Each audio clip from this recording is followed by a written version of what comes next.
Plenty of interior designers leverage social media to promote themselves or their design business. But at the same time, many use it because they feel like they have to, but aren't really getting new business from their efforts.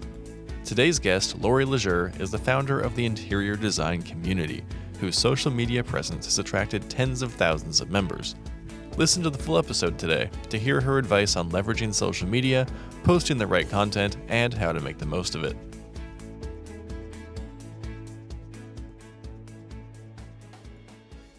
Welcome, Laurie. We have known each other for so many years, and I've always admired your commitment to the interior design industry.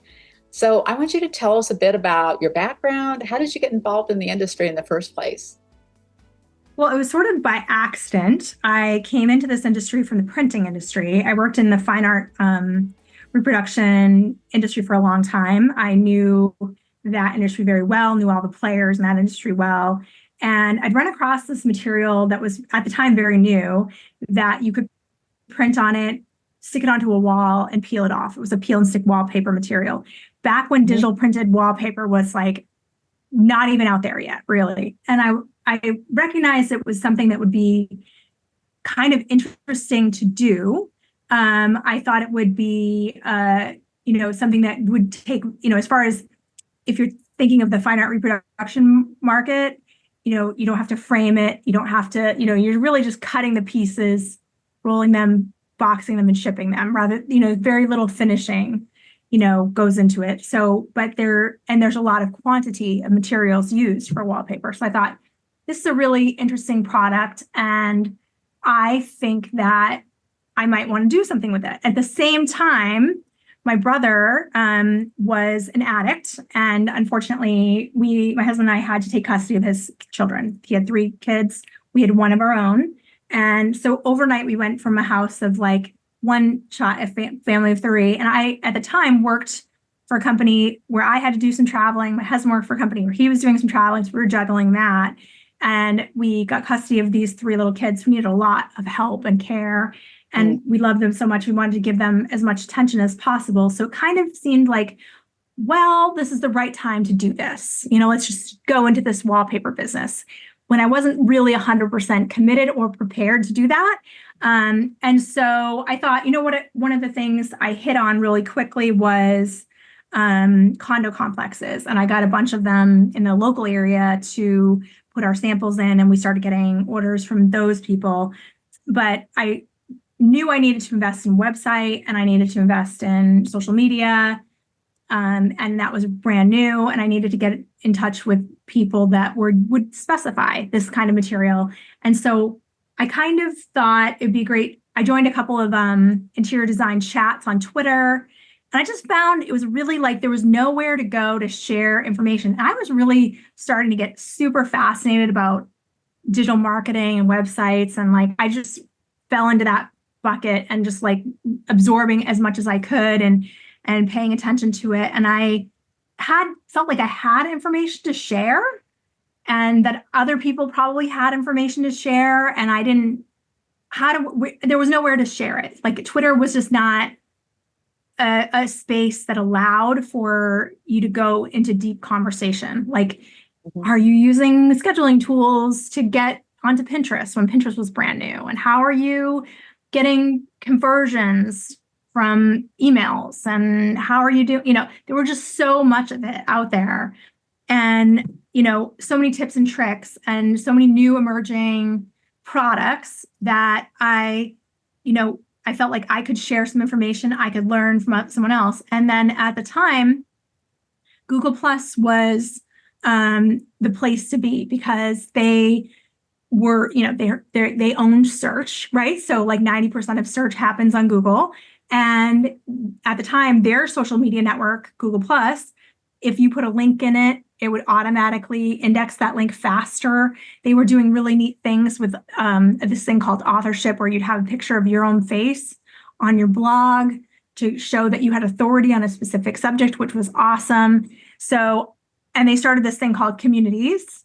And I thought, okay, I'm going to start this thing. I'm just going to do it. I didn't care what would happen to it at the time. I was just like, I'll have a spot. I'll invite some people I've met through Twitter and whatever to come into this group and see where it goes. And I didn't really have any expectations. I just started interior design community, and within a day we had over 200 members, and it just never stopped growing wherever we put it. I mean, it sort of became a bigger focus, and I became more passionate about it than the wallpaper business. So I ended up selling the wallpaper business and focusing on that. So that's really how I jumped into it. Long story, but wow, that's great. Well, and yeah. obviously you've got a real passion for it, and you also have a passion for social media. I've seen you everywhere for a very, very long time. And so how did you learn how to use it so well, so quickly? I think it's a mixture of reading from reliable sources that are developing these products, and also testing for yourself to see what works.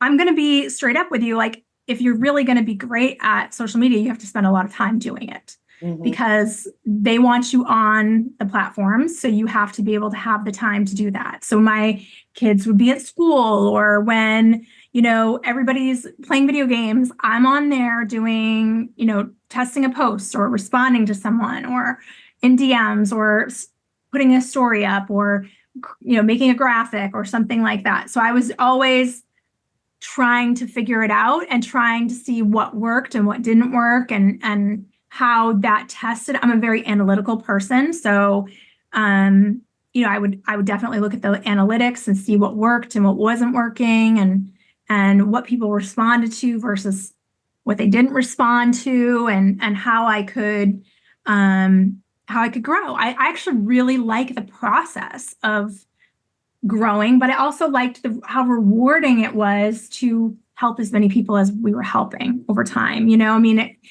it's such a wonderful thing when you're like, hey, you could do this an easier way, and you tell someone, and then they come back to you, 2 weeks later, and they're like, oh, Laurie, thank you so much. That helped me so much. You're just like, it's like a little drug almost, that endorphin that you get from like helping someone solve a problem. And we just did that over and over and over and over and over again, thousands and thousands of times. So it was exciting. Oh, fun. What platforms do you think are the most important ones for designers today? Visual platforms, I think, are still the most popular. So if I were investing in social media as a designer today, I would still be on Instagram. I think that leading into doing more video content and duplicating that video content onto TikTok, because I think TikTok is the fastest growing social media network there is right now. So, and it's duplicate. So you can put it on as a reel, you can put it on as a TikTok. You're not spending more time doing it. It's just one piece of content. Plus, I think that there's just really a great way to use video to tell a story. People are not expecting, and actually there's science that goes along with this. They don't want polished videos of you with professional videographer making it look, sparkly and like a commercial. They want real, like, tell me the truth. How does that work? They want the real advice. They want that realness from you. And there are so many points in a designer's day that I just see that's content. That's content right there. When you came in to your client site and, the tile was the wrong tile, that's content. And not only are you creating content for your audience, but you're also teaching your potential next client how you work, what the process of design looks like.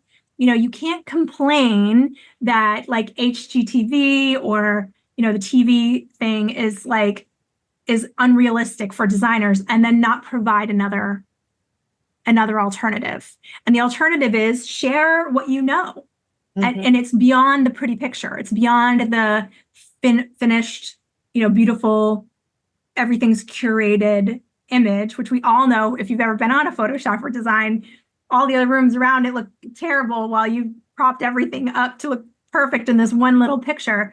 The reality of design. Why did you choose the things you chose? Why did you do this in this way? What is your process? What are you saving your client from thinking about just because you have these thoughts in your head. So it's so much content that a designer can bring to the table that visually and storytelling can entertain their audience, but also educate them.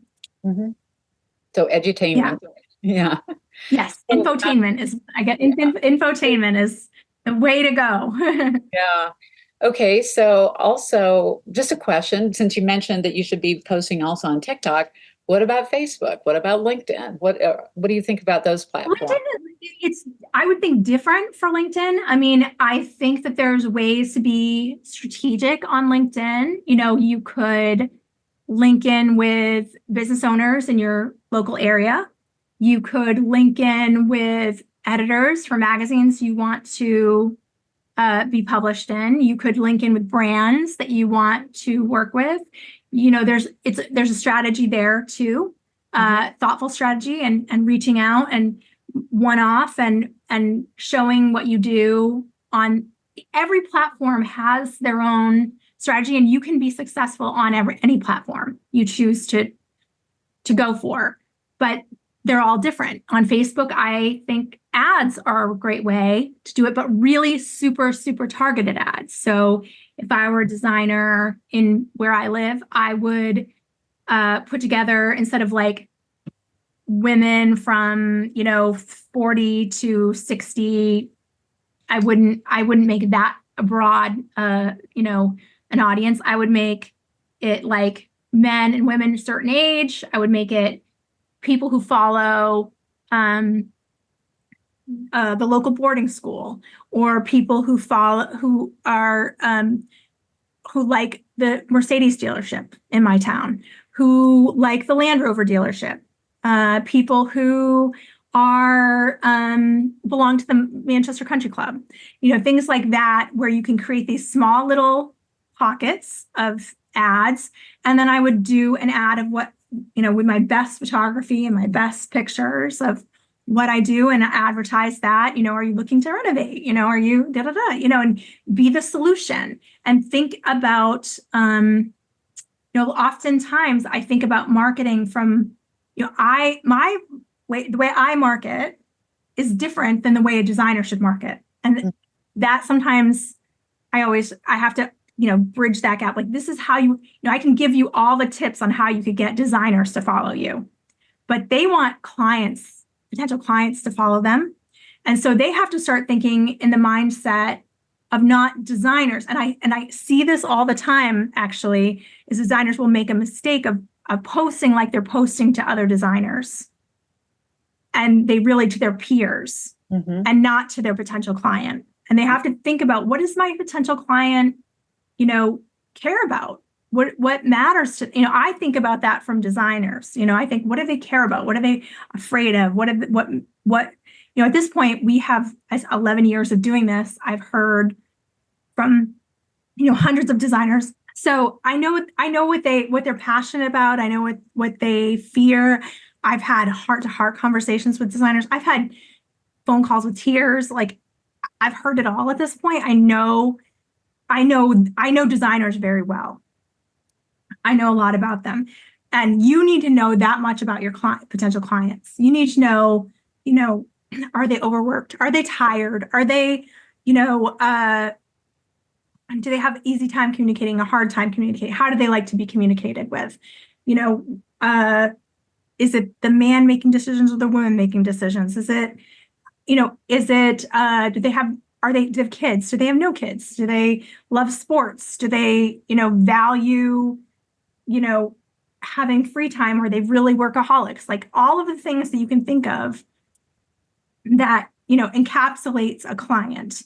You have to kind of think about how to categorize them and how to meet them in their needs, and how you can work with them.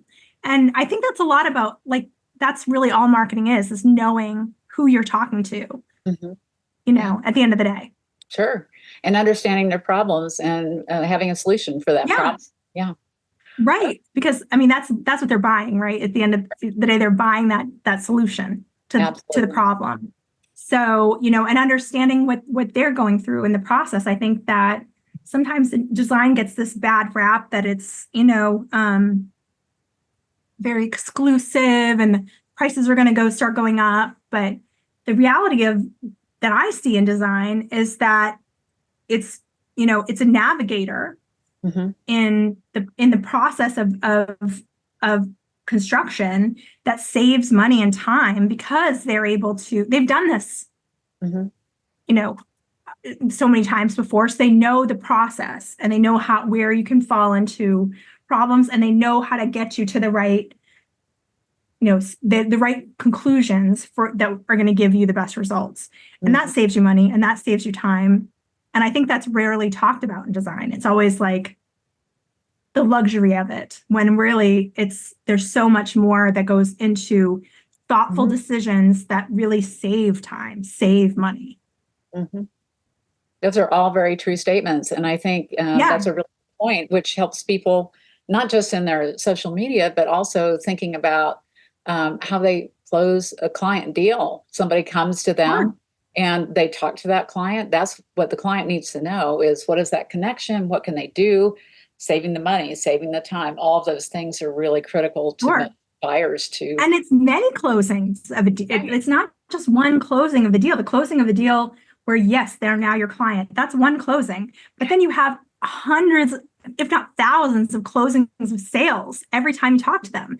You're selecting lamps, you're selecting sofas, you're closing, always be closing, EBCs, It's definitely a big part of it. So let's go to this next question, which is really talking about how much the algorithms have changed for a lot of the different platforms, including Instagram and Facebook and all of those. So what are some of the keys to growing your following, since today it's not as easy as it was even 5 or 10 years ago? The real thing that's really helping me grow is video. I do, if you follow Interior Design Community, we have 2 posts we normally do, which is one is a meme, funny video post, and those get me followers. They do, because they get a lot more traction than my questions. But the questions get more comments and more conversation. So they're 2 different vehicles that I drive. One is going out there to people I don't know, so that video gets shared. We have videos that get shared 1,000 times, 2,000 times. So not only are my followers seeing it, but their followers are seeing it if they're sharing it. So that's how I will get new followers, through video, especially videos that have information in them that people want to share. So something funny, something interesting. Those are anything that will get you shares is going to get you more followers. But then you still need things that doesn't have to be, you don't have to use the same tool every time. So we do questions, which maybe they don't get as much new followers from our questions, but we get great conversations that are happening with the people that are in our tribe. So, I think that they're both very valuable to what we're doing here. One is that like comic relief and making people feel like they're not alone. And the question also like makes people feel not alone, gives them education, helps them, navigate a difficult situation, those kinds of things. Should our listeners focus on one platform over another, or should they just focus on one platform like Instagram or TikTok? I think it depends on what they have time to do and what they want to do.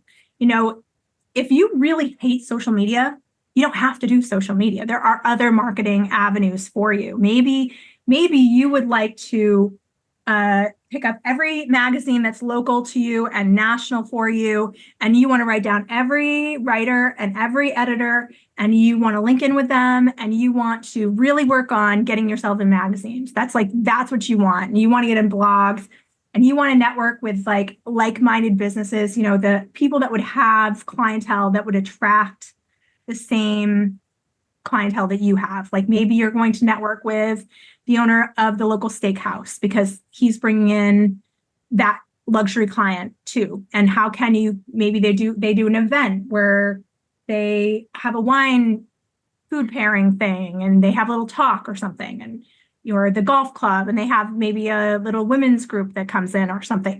There's always networking opportunities in your surrounding area that are boots on the ground, go out and meet people.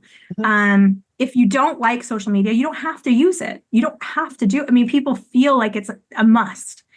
It's better to not do it if you're not gonna do it at all. You know what I mean? Like if you're just gonna once a year do a post, it's confusing to people. Like, are you in business? Are you not in business on here?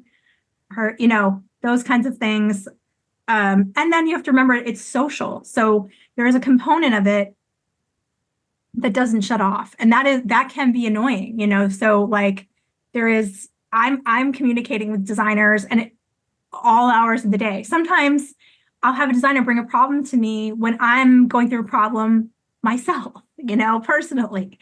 So there's things like that can happen. And you try to have to but there's still that job of that, so of that communication. They don't know that they're talking to you at a time when, whatever just happened in your own life, those kinds of things. So because of social media, it is not real life. It's not, it's part of your life, but it's a very visual, this is what I'm sharing, this is what people see.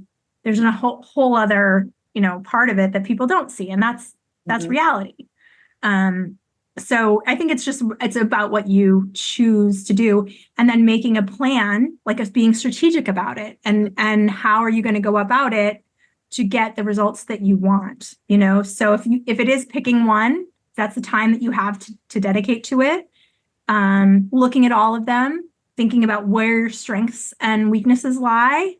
You're like, are you better on email than you are on trying to get on a video? Maybe LinkedIn would be better because you can network with people locally, or Facebook groups would be, a good way for you to interject that you're a designer, or, maybe you're not great at taking any, you want to be able to participate in content, but you don't want to produce content, things like that.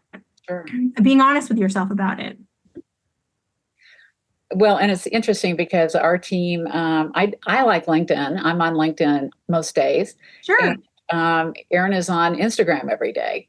And we haven't touched Twitter in years. Facebook, well, it might get a little attention. Me either. I haven't touched Twitter in years. And, TikTok. So we've kind of picked our areas. And I just happen to like LinkedIn because I'm more business oriented and she's more visually oriented. So we kind of split our responsibilities. Sure. So maybe you can find somebody within your own company that has an interest in one or the other, and they can be the champion of that particular. I think that's a great idea. It doesn't have to always be you, and then sometimes you can use resources or ideas to get your content calendar put together too, so that you're, right. If you're not great with video, but maybe you have someone on your team that is great on video, you allow them to do some video content for you, or you think about how you can fit that into the content calendar for the year, and how that could work. I hear you. Okay. Yeah. Well, how does social media impact SEO on a designer's website? Well, there's lots of ways that it doesn't necessarily impact SEO because they're not really super linked. You can put your Twitter, link and your Instagram and your LinkedIn and all of those on the bottom of your page, but they have their own search optimization. People do search now on Instagram for it is its own search engine. So it's almost, they're disconnected in that way. SEO works just as, that's really where Instagram and LinkedIn have gone, is to create their own, basically it's like their own Google. So you can search that way. You can find, people that are in your area that way. A lot of people vet designers through social media without even ever going to a Facebook page or website. And I have designers who don't have a website at all. They just have social media. So, but it could be great for us, for how interior design community, I use sometimes the questions of the day as a springboard for blog content. Mm-hmm. So they're great because they have got great, our members contribute such amazing answers that we can create a blog article around that topic. And we can pull quotes from our members about what they said about certain topics. And we're able to include, give them a link back to their Instagram page. So we're pushing people back to look at them.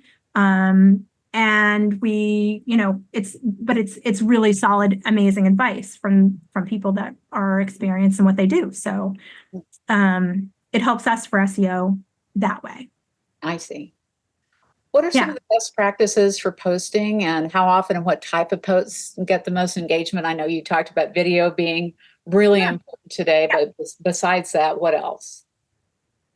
I would say it depends on the platform, so sometimes the best case scenario is working in a group, like in one of the groups. Like LinkedIn has some amazing groups, Facebook has some amazing groups, and sometimes networking in those groups is the best way to get engagement. And so you might go in the morning and just chit chat about certain things and, answer questions. And then that shows you as an expert and people want to hire you.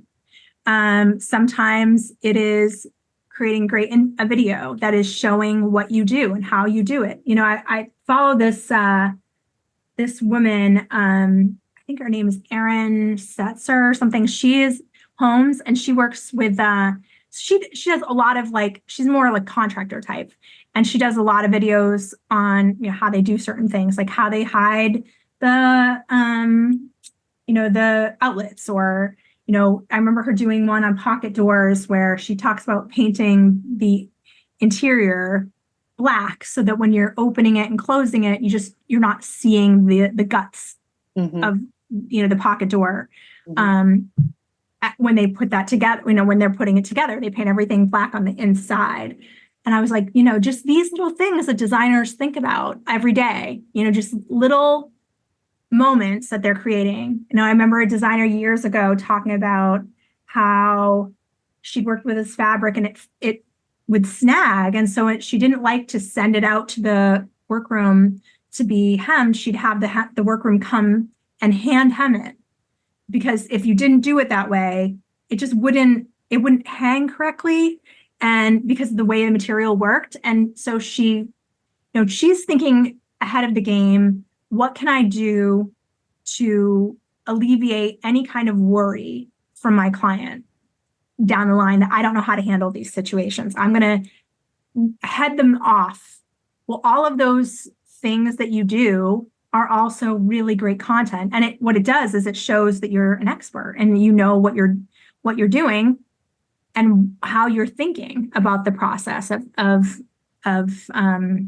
how you order, like you have to order the sink before you're ordering your countertops, because you have to give your sink to your countertop fabricator so that it can be undermounted, so they can measure it so it can be cut properly to be undermounted.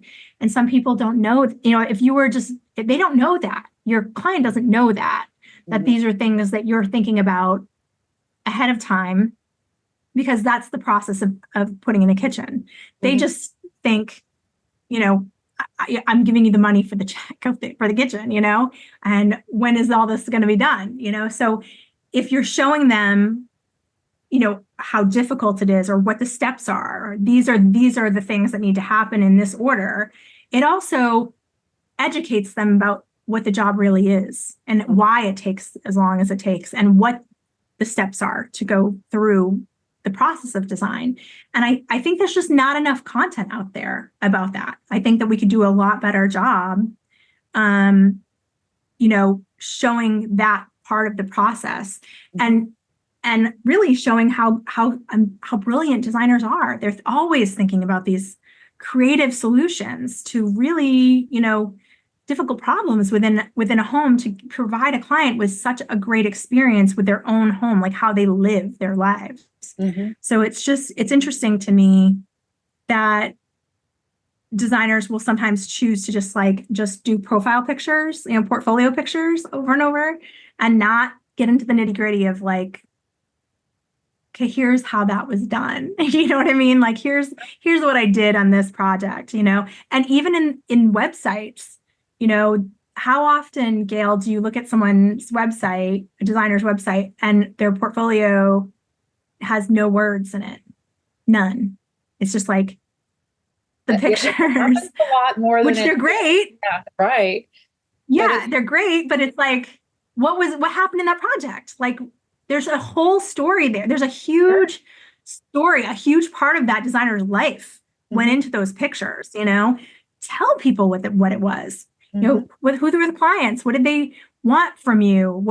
And these are the same practices you should be doing when you're pitching to get at your work in magazines too. Like, feed the story to the writers. You know, you can go in any magazine and it tells you who the writers are. You can write to that magazine and they'll send you the editorial calendar.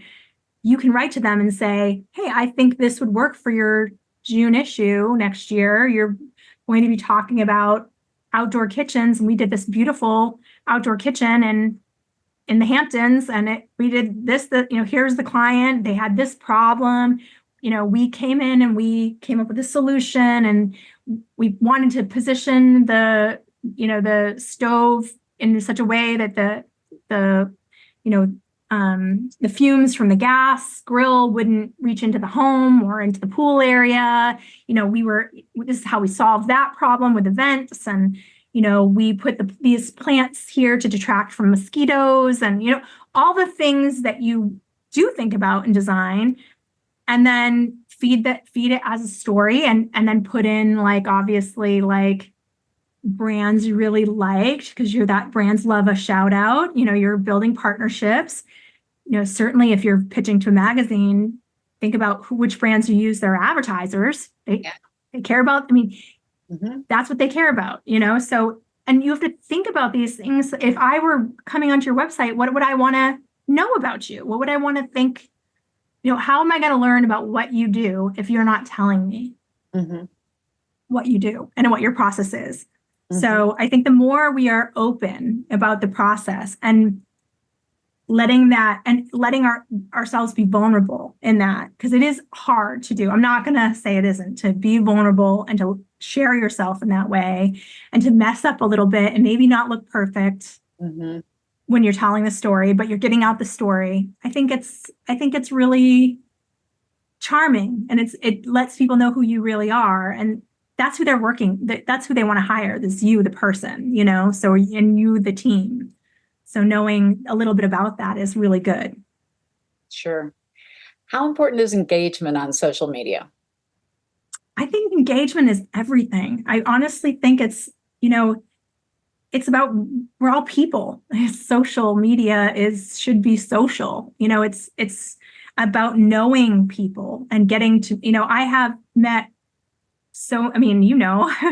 we've met so many wonderful people on social media, and that I never would have. I mean, I live in a small city in New Hampshire. You know, I would not have met the people that I've met in my career if I had just stayed in my little bubble and not had a social life beyond it. You know, I have lots of local friends and lots of local family, but, you know, in order to be online and to do this online, you have to give of yourself, and you have to learn about other people and be social with them and engage with them and talk with them. If you're just putting out content and you're never giving back to the people that you're just putting something, you're not going to go anywhere. People want someone who responds to them and wants someone who listens to them and cares about them. And it's got to be it really does have to be genuine in that way, you know. And that's a really wonderful thing, is designers really love what they do. So that's not going to be hard for them to share, like, this is what I do and this is what I love, you know. And then, like, just let that be it, you know, the work is the work, and just let that live there, and people will like it or they won't, and don't be so afraid of that, you know. If someone is just starting on social media, hasn't given it much attention, how important is it in the marketing arsenal today? I know you said that if people don't want to do it, don't do it. But sure, if you're counseling somebody, what do you say? I say if I'm a student, if you're a student and you know you're going to get into the world of design and I think the very first thing is I always tell people claim your social media, claim your web address early, start thinking about that stuff from an early standpoint and really giving it some serious thought, because I know so many designers who've regretted the decisions that they made, with branding. And there are lots of schools of thought on it. Like, do you want to be, for my name, Laurie Laizure, do I want to be Laurie Laizure Interior Design? Do I want to be Laurie Laizure Studios? Do I want to be Laurie? Do I want to have my name in there? Mm-hmm. Do I want to have maybe I just want to be, Spotlight Design or something like that, and play out the scenarios of that, so how could that work? Like, for instance, what if you get married and your new name is not that name you picked? What if you get divorced and that name doesn't feel like your name anymore? What if you hire people and then they don't, the school of thought was always your name plus design. And I don't know that is really the best strategic plan anymore because of so many life changes that can happen. And I think that also, like, you'll have, junior staff come on and then maybe they don't want to deal with the junior staff because your name is on the, you're the name that they hired and they want you. And how do you get them to respect the junior staff as well as they do you? And that stuff kind of plays out in several scenarios over and over again. We've seen it from, people who have their children on their team or people who have spouses on their team, or just people that they hire on their team. And it's a hard transition. And then to build a business that has a succession plan from the very beginning, thinking about, if I wanted to sell this business in 20 years, how am I going to be able to do that?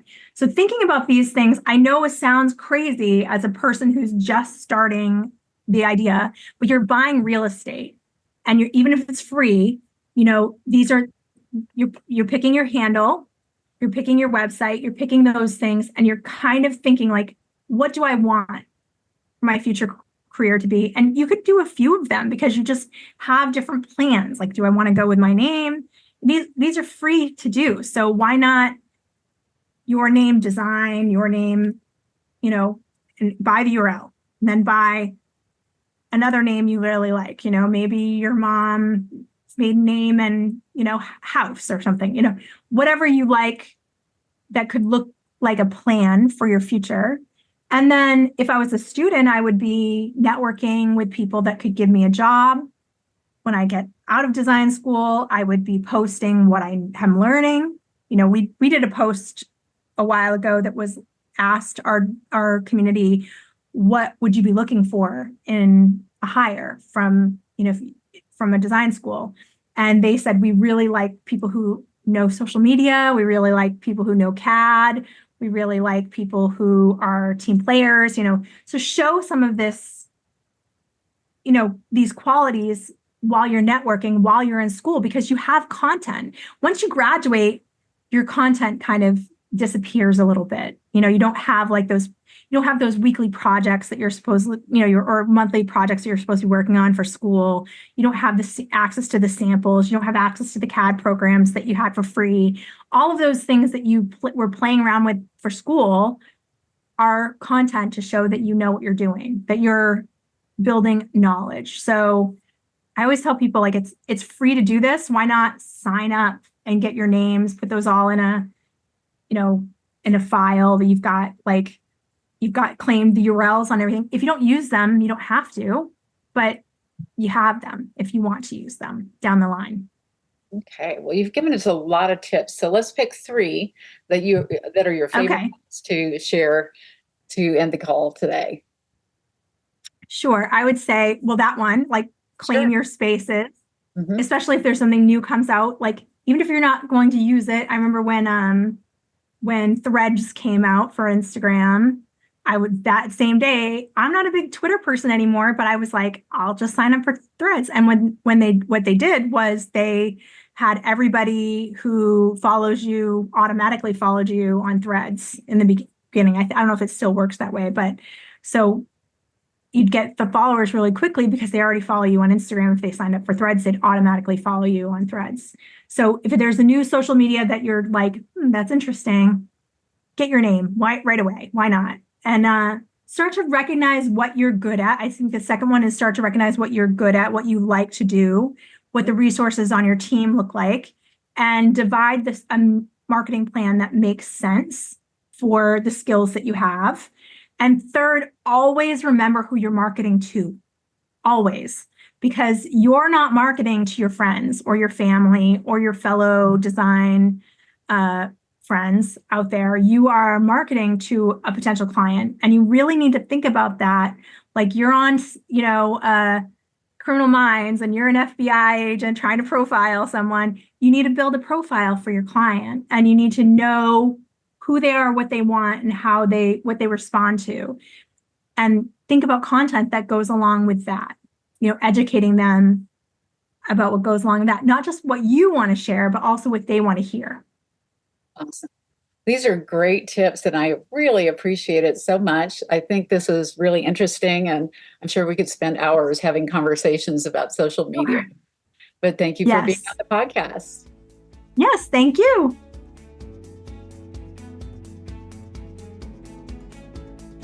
Thanks, Laurie, for joining Gail on the podcast. Hopefully after listening to this episode, you're feeling reinvigorated to succeed on social media and make the most of it. For more information on marketing, social media, and much more, visit the Resources tab of our website at theprocollective.com/resources. And keep an eye out in your inbox for news about our future marketing masterclasses.